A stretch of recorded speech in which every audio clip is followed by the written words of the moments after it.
কইরা কইলে হইব? তোর লাইগা তো আর ক্লাস বইসা থাকবো না। ক্লাসের পড়াগুলা কেমনে পারবি? স্কুলে তো যাইতেই হইব। জানো মা, বাইরে যে গরম পড়ছে, কাল তো আমার বান্ধবী স্কুলে গিয়া অ্যাসেম্বলিতে দাঁড়াইছিল, তারপরে মাঠেই তো সে অজ্ঞান হইয়া গেছে। মা আচ্ছা মা, স্কুলে যাবো তা আমি কিন্তু অ্যাসেম্বলিতে দাঁড়াবো না। আচ্ছা আচ্ছা ঠিক আছে, তুই ম্যাডাম রে বোঝাইয়া শোনাইয়া কইয়া একটু গাছের নিচে গিয়া দাঁড়াইয়া থাকিস, আর বেশি কইরা পানি খাইস। যা।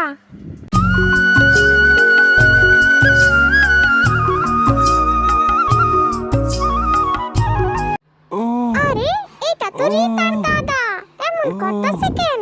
দাদা আপনার কি হইছে? আপনারে তো বেশি অসুস্থ মনে হইতাছে। এত গরমের মধ্যে রাস্তায় কেন বাইর হইছেন? রোদে মনে হয় আপনার ভেতরে শুকায়া গেছে। এই লন দাদা, আমার কাছে পানি আছে, তাড়াতাড়ি পানি খাইয়া লন। পানি।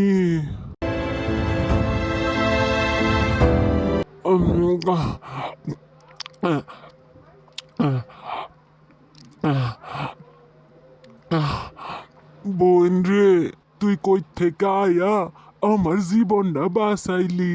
তোর এই ঋণ আমি কোনোদিন শোধ করতে পারুম না। দাদা আমাগো স্কুলে শিখাইছে আমরা যেন সবারে সাহায্য করি। আপনি এই বোতলটা নিয়ে যান। আচ্ছা ঠিক আছে, পথে মাথায় পানি দিতে দিতে যামু।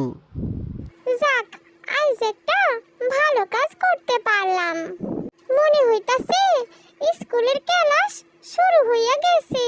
আমার তো ভালো কাজ করার জন্যই দেরি হইছে। ম্যাডাম জানতে চাইলে আমি ম্যাডামরে সবকিছু খুললা কমু।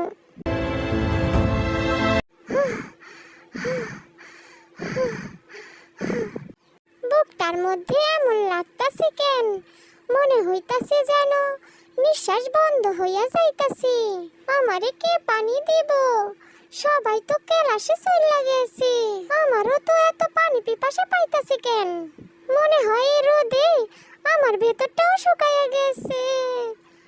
পানি পানি। বন্ধুরা, তোমরা দেখলে তো আমার বান্ধবী মুক্তার কি অবস্থা হলো। তাই তোমরা যখন স্কুলে যাবে তখনই কিন্তু ব্যাগের মধ্যে মামপট অবশ্যই রেখে দেবে।